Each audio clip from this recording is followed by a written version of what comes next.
Kumshibintaman Pyninam ya ka Spah jong ka Jaidbynriew Garo hakalariti bat ya ka rukom im ka jongki ka Springboard Surprises of Shillong ha ka khatpratari unai wieng kala Pynlong ya ka Megong Festival ha babadam Tura.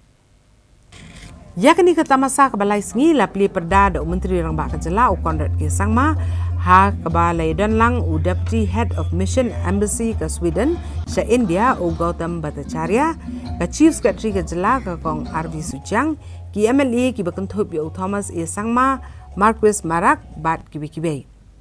hakani ka Megong Festival lawan bani shimbentaru da kinong shet ye ki yat tanrai ki belasna ni ki so bat ukhaw ki bana ka jela Arunachal Pradesh Sikkim bat Assam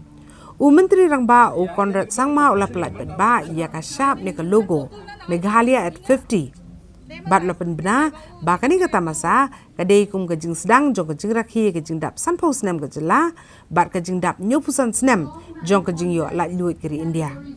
ulaong ba ka sarkar kan sa Pynlong ya ki bapun ki program hakeleng ki benta jong kajela kum si benta jong kajing rakhi kajing dap sampau senam kajela bat ya kani kajing rakhi on sa penkut ha ka arpui teri ukla lengkot arajar arpuar hanong ba Shillong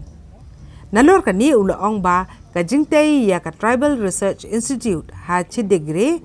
karang ya sakmat bat ya kani ke institute on sapli lashim snam kum kadak jong kajing sa kan mau buram ya ka sikha jong u lead PA sangma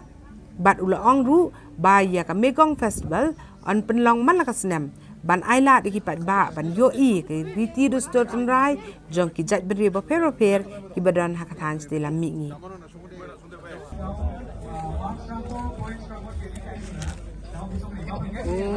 jadi arung kani mimi tema yan sachi gane एकदम एक्साइटेड मजा लगा आपका स्टेट में भी ऐसा So we are here in the Megong Festival. It is for the first time we are having a festival of this scale in Garo Hills, and it is also the beginning of the 50-year celebration of our statehood. We'll be having many more programs like this in the future. I would like to take this opportunity to welcome each and every one to come and be part of this festival. We have many activities like the